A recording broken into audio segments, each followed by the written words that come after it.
we're here in front of just downstream of Folsom Dam, and it has a unique history.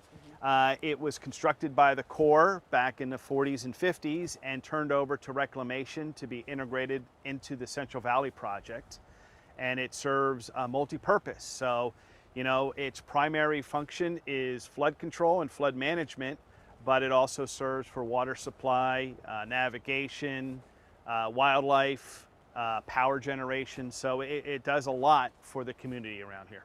Well, you know, you bring up a good point, and when these facilities were designed and constructed, they served the purposes back then, and climate has changed, needs have changed, demands have changed, and we're not building much more infrastructure, you know, like we used to. So we got to be manage these a little bit different than we have in the past. So one particular aspect of that is when the Corps and Reclamation built the new auxiliary spillway out here, we updated the flood control diagram for Folsom Dam, which allowed a little more flexibility to ensure public safety for flood routing, but also permit more opportunity to support the other project purposes. If you go back into the very beginning of time on the American River, the original authorization was actually a single-purpose flood control facility that the Corps was going to build under the, I believe it was the 44 Flood Control Act. And it was going to be 355,000 acre feet, and it was going to be a dry storage where it would just absorb those storms and it would empty. In 49, it was changed and reauthorized as a multi-purpose facility and made it 1 million acre feet and permitted water supply and other project purposes and power. So the Corps built the dam, but Reclamation built the power plant, and then Nimbus Dam downstream to facilitate those multi-purpose aspects. But the authorization was a flood control facility only. So typically in those situations, when the storm and inflow came in, it would fill and it would attenuate that peak inflow and only release what the levees can handle. Filling it up from a multi-purpose aspect is what we want to achieve in June, right? Because that's how we get until the next fall and provide water supply, threatened endangered species support in the fisheries downstream, and all those other project purposes.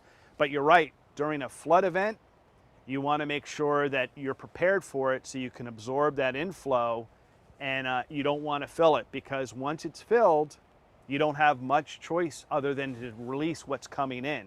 And if that exceeds the downstream levees, that's not good for the community downstream. Yes, they do have gates, but they're different gates. Each one has a little different situation. And then Friant is another one of our CVP dams as well, and they have gates up top as well. When the Corps designed Folsom, they used what they call the project design flood, okay? And they used the preceding 50 years of period of record to identify what that maximum flood would be, plus a little bit more to make sure it can safely pass it. Before the dam was constructed, they had a flood that exceeded the project design flood. And since then, we've had 5 more floods that exceeded the original design flood. So we had to adapt to that. So we went from a fixed storage during the flood season to a variable flood storage, which helped us out.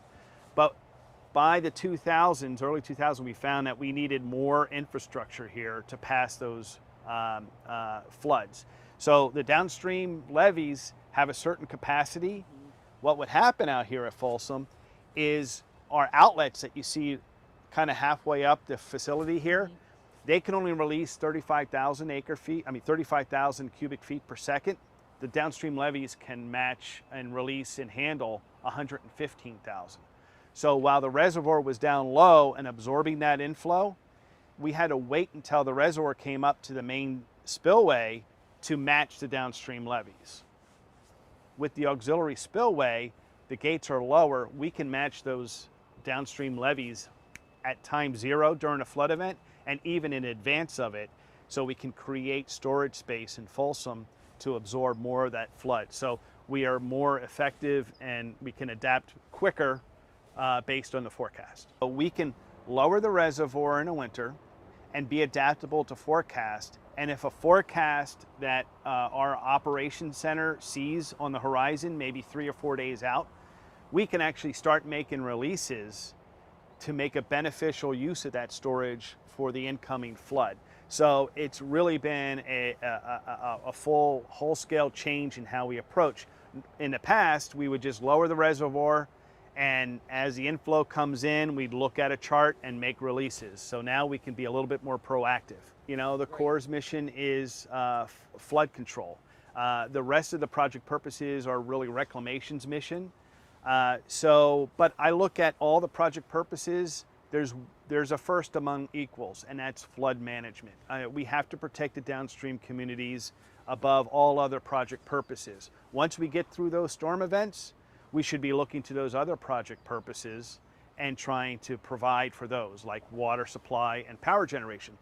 So, you know, our managers down at our Central Valley operations, their best use and manage of the water is to get as many of those multi-purposes for every drop of water released. So if we can get water for threatened endangered species in the fisheries when we release, we generate power, we provide water supply, and all those other projects, that's the best use of that resource. But when it comes to flood management, all of those are out the window. We really have to focus on public safety. But like right now, we're managing for flood releases, but it's all going through the power plant. That's why you don't see any releases out of the spillway. So we are trying to maximize the generation of power in that way because we can. But if the inflow was such that it was elevated, we'd have to be releasing out of the spillway. You know, we would hope now we would have the period of record to base a design on that is not just the 40 years preceding the 1950, but all the way through here. And we've gotten much more dramatic changes and fluctuations in weather that we would consider all those alternatives and flood and hydrology aspects. Now, the other thing to think about is, okay, projecting forward about climate change, how do we manage? And we're going to have to keep an eye on that and see how we need to adapt to adjust for that. And it's predicted that it'll be warmer, which means less precipitation. Well, it's not certain that it's less precipitation, but less snow. And the actual peak runoff will happen earlier. So where we would have to go from May to November to provide for all those other projects purposes, now we're going to go maybe possibly by the end of the century, April. And that's an extra month with no more water to meet all of the demands that we have on the American River and the CVP. If we were to design a structure now, we would have a bigger period of record. The Corps' mission is flood management, so absolutely they would have spillways that can manage for flood control, and that would be what they would design for. What is another concept that, from a dam safety perspective, is you have to consider what would be the maximum flood or inflow that could possibly happen from the watershed, what it could possibly yield. We call that the probable maximum flood. It's not really a flood management, it's a dam safety issue. And that was the other purpose of the auxiliary spillway, to be able to pass that huge flood. So we would need all the gates and the JFP, but the downstream levees would be overtopped, but the dam would be saved. So those are two different aspects. So that's why we have a lot of spillway release capacity, but our goal is to match the downstream levees because we don't want to overtop those. Like north of the Delta, we have Shasta, we have Trinity as well that serves the CVP as well. And then we have Folsom. Those are our major storage facilities. And as part of the requirements and obligations we have on our CVP is when we have the water, we deliver south of Delta for those customers we have down there. So absolutely, our Central Valley operations right now is filling the reservoir right now, and we're about 83% full, and hopefully by June 1, we're topped out and full. And that way we can provide the agricultural water south of Delta along with Shasta this year, and it's 100% allocation, which is a first time in many years. So It's a good thing for the CVP and our customers. Very good question. And yes, so we have an obligation under the Endangered Species Act to provide not just water for the Lower American River, but the right temperature water.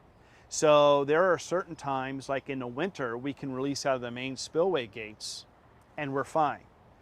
But as we move into spring and summer, the warmer layer on top of the reservoir is not conducive to the life cycle of the species in the Lower American River, and we have to go to the JFP, which is colder water, if we had to make releases.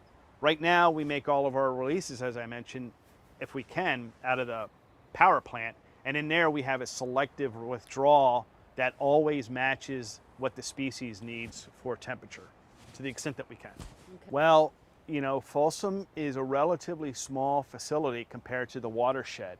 I mean, we pass through more than the storage in Folsom on average in any given year. So I like to think that Folsom is the little dam that could, and it really has been asked to do a lot as we have evolved since it was constructed in the mid-50s.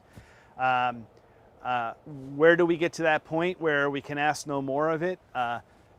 Probably we're getting close to that, but we're still looking at ways that we can make and gain efficiencies, and usually that's out of the water control manual. It's sort of the software. The hardware has been built, and now it's how do we work the software on how we route things and consider forecasting to ensure certainty, because we need to be certain if we're going to go in that and take that next step, we need to be certain that we're not going to be wrong and fill the reservoir we didn't want to and put the public at risk. So we're always going to be conservative in that aspect, but I think there are a little bit more that we can do to find efficiencies. The Corps has a project right now, and they already started a year or so ago on raise.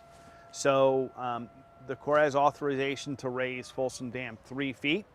So they just awarded one of the contracts or another contract, and basically what that entails is raising all the 8 dikes, the right wing dam, the left wing dam, and Mormon Island Dam over on Green Valley Road, 3.5 feet. And that provides some added benefit. But where the main benefit we're going to see is they're going to replace all 8 gates right here. And it's going to be taller on the top end to allow us to store more water for those flood events. So that's going to be an added benefit for flood management, but not any of the other purposes. It's dry raise. It's only for flood management. No, they're going to sequence them to replace them over the next 5 years, 6 years. Okay. Starting probably later this year. Okay. The reality is as a water manager, you want to be able to serve your customers, right? And you want to be able to fill the reservoir all the time so you can provide benefits to those project purposes. But the reality is in that you got to balance the needs for public safety for flood control. And that's what people see often is we're in a drought and we get a certain condition on the watershed that per the prescriptive measures that the Corps provides us, we have to make releases, and it doesn't look good. You're telling us to conserve water, but you're making releases. And we understand that that is an optic issue, but it's public safety is number one. We have to make sure that we follow the Corps' prescriptive requirements for flood management. For whatever reason, we found ourselves in a condition where the reservoir was really empty. You know, our intake for what we call the municipal and industrial intake that serves San Juan, Roseville, Folsom, the prison here, we wouldn't be able to deliver any water to them because the reservoir would be below, any water would be below their intake. So that's not a good situation to be in. Plus, any releases that we had, we're able to make from inflows would almost certainly have to be dedicated to threatened endangered species downstream. So we would never want to be in that position. If this was a single purpose water supply facility, we would keep it as high as we could all the time, and we wouldn't worry about flood management. But that's just not the situation we're in. That's why it's a challenge from the public's perspective and even the operators to balance all those needs with our reservoirs. What we also have an eye on is what if next year is as bad as this year, right? Or worse, or serious as far as drought. And if we don't carry over a certain amount of water to prepare for next year, we're not going to have any water to supply at all for the next year. So we do have to focus on what's happening this year, but we also have an eye on how are we going to carry over enough water and hedge our bets for the next year and what kind of conditions they're going to be. And if they're drought, we would really be in a bad situation if we emptied the reservoir and had nothing the next year. So we just really can't go there. Basically from Folsom, El Dorado Hills to Granite Bay out to Sacramento, pretty much everybody who gets surface water is served by Folsom either directly or indirectly. So that's huge, over 1 million people. But other project purposes, the state parks here, it serves well over 1 million people, up to 2 million. And it either, I've heard anecdotally that it teeters with the Hearst Castle on most visited state parks. So we serve a lot of people from a recreation, and they like to see the reservoir high for the boating and the enjoyment for the public as well. So that's another project purpose that we have to manage for as well. One question that we often get is, especially in a flood year like we're having, where we're releasing water because we have nowhere to store it, wouldn't it be good to have additional storage that we can move water to? So there are 4 other projects in development and various stages of that where reclamation would likely have an interest there to be part of, to be able to divert water in times of excess. So when we have a drought year, we have that water that can be used for whatever we feel that is most important, whether it be delta obligations in stream fisheries or water supply or any other project need that we might have. Maybe 30 years. I mean, some of them are pretty pricey, but it does take a little longer to go through all the requirements that you have before you can really like move dirt and construct a facility like this, and a lot more permits that you had to get back in the 50s and things like that. So I think they're in various stages. I don't think that there's anything pending construction in the next couple of years, but I think we're getting close to what I think the most important thing is formulating the project. What are the benefits that they're going to get out of it? Who gets those, and how is it going to work? So we have 2 acts that are recent. One is the bipartisan infrastructure law bill, and then the Inflation Reduction Act. Okay, between those, there are opportunities to provide substantial funding for storage projects and other conveyance projects, groundwater support. So in each one of those, and especially the bill, they had sections for funding, and some of them are directed to communities that are disadvantaged. Some are for groundwater, some of the pot of money, but overall it's $8.3 billion to provide to areas within the West that reclamation is responsible for and works in. So as I said in Bill, there's categories. One of the larger categories is aging infrastructure. And in that, for our facilities, they're looking to bring those, I mean, some of them are over 100 years old and have had some maintenance and repairs over the years, but could really use an overhaul. So,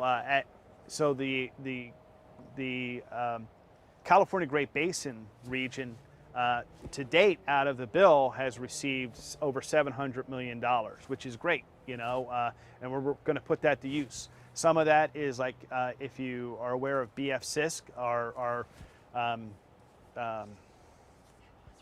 thank you, San Luis Reservoir, for the dam safety project.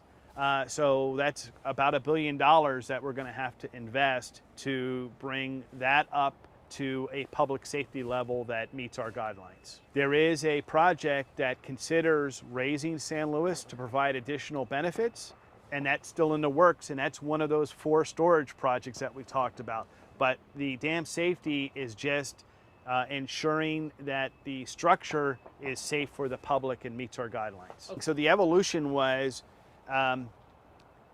in the winter, we would lower the reservoir down a certain amount. And what our goal was, and what was prescribed by the Corps of Engineers, is to provide 400,000 acre feet of storage. That was way back in the day. If you're at that storage, the gates are just a little higher than where we would have to lower that in the winter.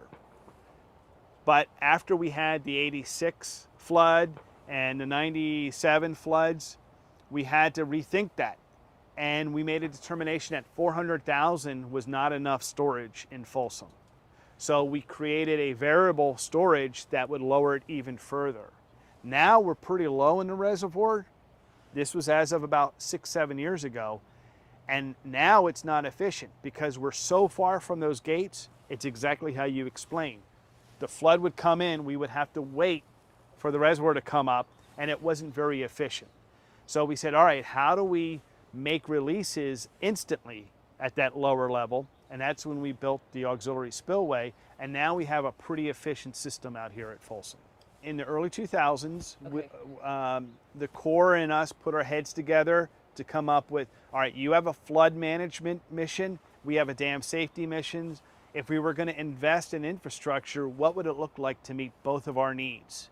And so the designers put their heads together and came up with the JFP, or the auxiliary spillway. So it serves our dam safety needs for reclamation, and it also makes it much more efficient to route floods. What we struggle with on the American River is providing enough cold water pool out of our facility here for the species in the lower American River throughout their life cycles. In other words, from spring all the way to fall and their spawning, and the spawning life cycle.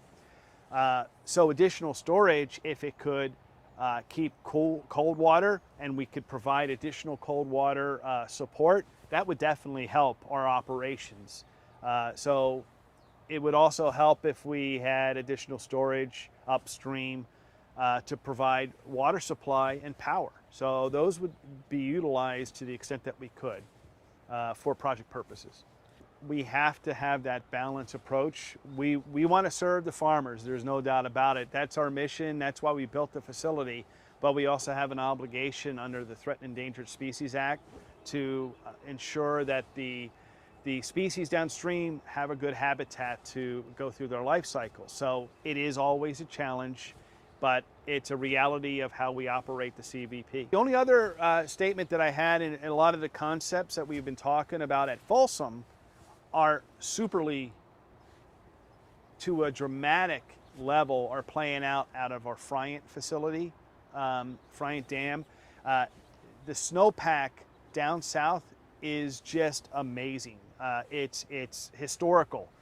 And where I mentioned that, you know, we could get about twice the storage of runoff through Folsom, they're going to have like 5 times, 6 times the storage going through Friant.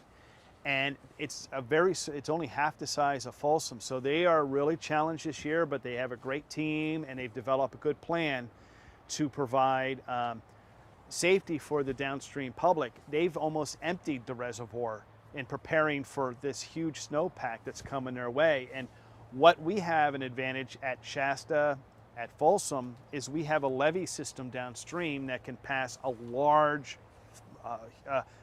flow. They don't have that. So they have to rely on storage and metering that water out, and they're really doing a great job. And part of that is they have better certainty on the snowpack and the water content because of the ASO and the other snow surveys that have occurred. They put them all together and it just builds their toolbox so they can predict what's coming down the hill. So they're doing a great job down there, but it is much more challenging than it is right here at Folsom this year.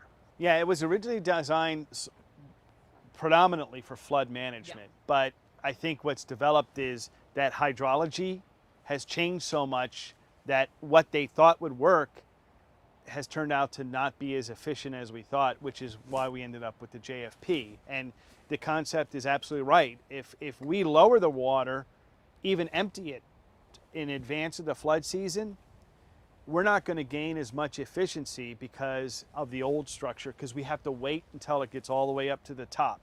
So we don't get the added efficiencies that you would if you can release immediately, and that's where you get all that benefit from the JFP. We went from what the Corps was mentioning prior to the construction of the auxiliary spillway, 88-year protection for the city of Sacramento. With that? Without that. That's where we. That. That's Okay. and if you remember, that's Katrina level. Things are less than Katrina, and now with the auxiliary spillway, we're approaching about the mid 200-year protection. So we really got a lot of benefit from the auxiliary spillway for public safety. When it was reauthorized to make it 1 million acre-feet, the Corps built the dam and our pumping plant right here, and we built the power plant and Nimbus, because the power wasn't part of the original authority. It was only when it was reauthorized, and then we went ahead and built those facilities. Yeah, those were approved and signed by our regional director in summer of 2019. Okay, so you have the new flexibility now. We do. Okay, they're not done with all of them though yet, are they?